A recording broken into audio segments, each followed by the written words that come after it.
真羡慕江爷爷这种能够在工作之余还可以出去参加各种职场外的一些活动，来宣传自己所饲养的动物的工作啊！这真是给他们的工作热情拉满了。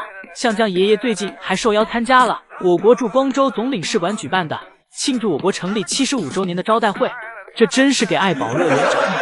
同时，江爷爷的每次出现都自带保家光环，也是进一步对大熊猫宣传做贡献。宋爷爷曾发文讲到，让自己的动物感到幸福的同时，就是自己要先幸福，能在一个其乐融融的大家庭里一起工作，这也是人生感到幸福的一个很大关键。江爷爷作为熊猫界的主管，就经常起带头作用。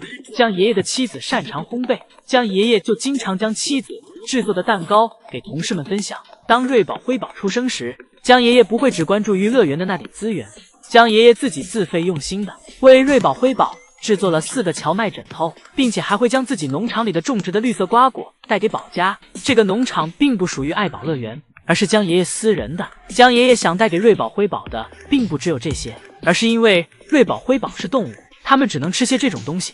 就像江爷爷曾说自己最想干的事情就是跟乐宝去喝烧酒，像兄弟们之间那样探讨自己对人生的规划和人生的理想。而饲养员们一直保持着这种放松且幸福的状态，也是在潜移默化地影响着他们所照顾的动物。而宝家成员能每天这样无忧无虑、快快乐乐地生活着，两个爷爷这种快乐的精神状态也有着很重要的作用。辉宝是真坏，瑞宝爬树，辉宝在上面偷偷咬瑞宝的手，这让瑞宝不得不放弃攀爬小树，从树上重新爬了下去。江爷爷眼看宋光军为难他的江小瑞了，直接第二天二话没说，给江小瑞开辟了条新的路出来。这下姐妹俩就可以分2条路上树了。为了姐妹俩能愉快的在室外园区和室内园区玩耍，也是操碎了心。老宋头这里今天在室外园区看着小树上的亮台，又研究上了。每次老宋头眉头一皱，园区下周就会出现新的东西。而此时室内园区的瑞宝、辉宝又在吵着去室外园区了。自从瑞宝、辉宝能去室外园区后，爱宝这里感觉带娃真是越来越累了。以前姐妹俩没去过室外园区还能糊弄糊弄，现在不行了。现在瑞宝、辉宝说室外园区也有他们的一份。不过对于姐妹俩下班回家的工作，还得让爷爷们来。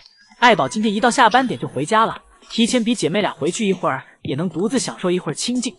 而姐妹俩则在园区根本不想回去，江爷爷只能来园区理火，因为圣熙阿姨在通道门口都快哑了。江爷爷来到园区后，先是给小滑梯上的辉宝哄了下来，一旁的瑞宝坐在小树上仰头看着爷爷和妹妹。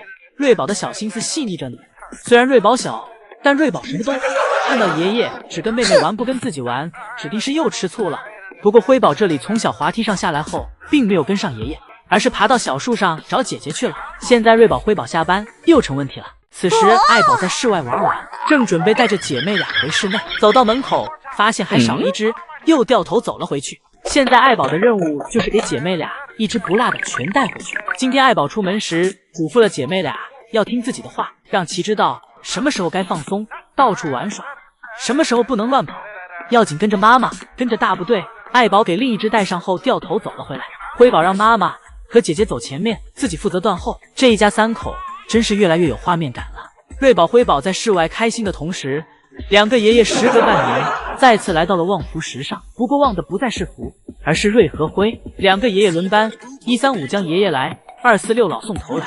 姐妹俩整齐的回家后，江爷爷又偷偷来到园区，悄悄观察了一下姐妹俩。姐妹俩在室外属实玩累了，回到家后就爬到树上睡觉去了。但爱宝这里好像没有逛好，因为爱宝在室外大部分的精力都用来带娃看孩子了，自己没有得到充足的放松。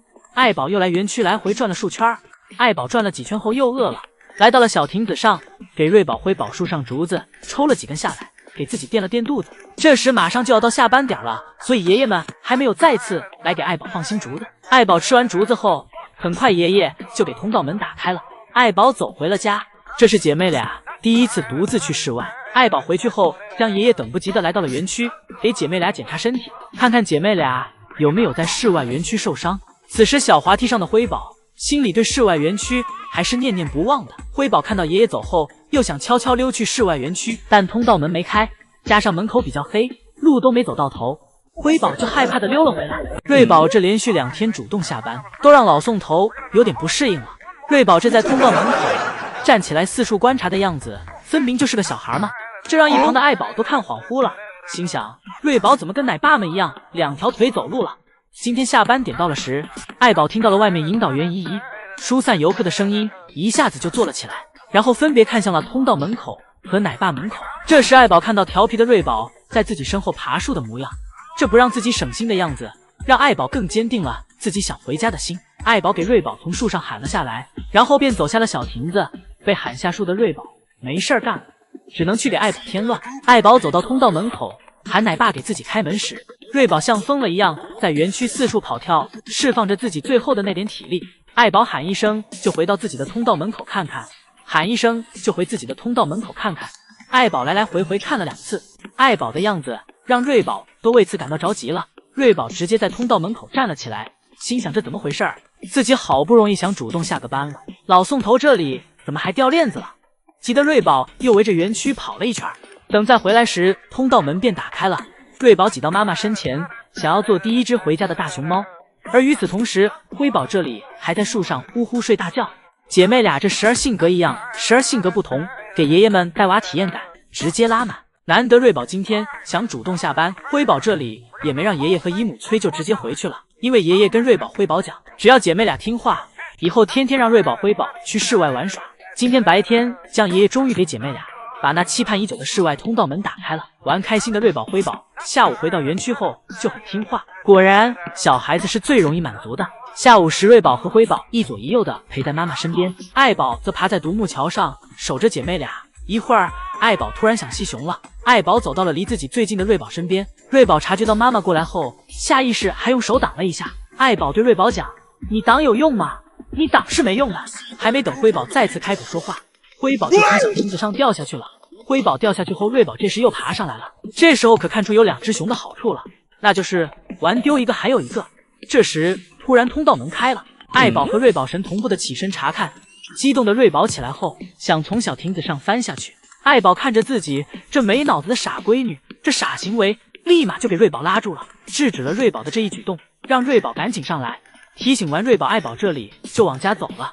但这时通道门又关上了，爱宝走到奶爸的门口给奶爸敲门，瑞宝则负责守着通道门口做收妈妈之力。通道门一打开，瑞宝就第一时间跑进去了，接着是爱宝。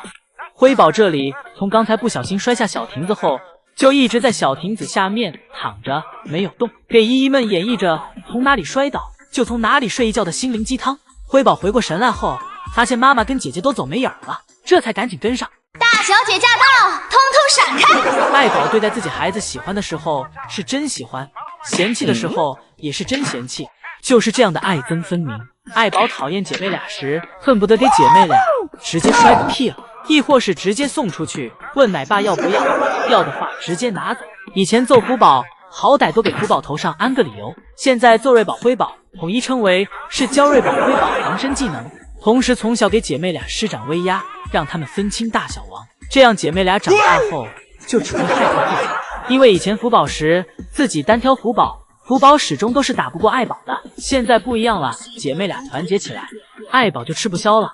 所以趁姐妹俩还小，能多揍一顿就多揍一顿，以后就不一定谁揍谁了。况且姐妹俩现在就有试图反抗的苗头了，再加上现在人多了，有时姐妹俩真犯错了，爱宝还容易搞混。平时鬼点子最多的辉宝打不过妈妈，转头就打姐姐。辉宝揍瑞宝时，刚好被江爷爷看到，江爷爷来到姐妹俩身边，试图拉架。但是天不怕地不怕的辉宝还敢当着爷爷的面揍瑞宝，爷爷试图让瑞宝反击，眼看瑞宝文文弱弱的，江爷爷直接上手，拿着瑞宝的小手帮瑞宝揍辉宝。江爷爷一顿操作，非但没有赶走辉宝，辉宝这里反而给瑞宝咬得更狠了。这次江爷爷感觉自己是帮了倒忙，之后就没再见江爷爷主动拉架了。姐妹俩之间的事情还是让他们彼此解决吧。而爱宝喜欢瑞宝、辉宝时也是真喜欢，简直像是要给瑞宝、辉宝揉进自己的骨子里。姐妹俩经常讲，妈妈的爱容易让人窒息，真是爱的时候爱到底，打的时候打过瘾。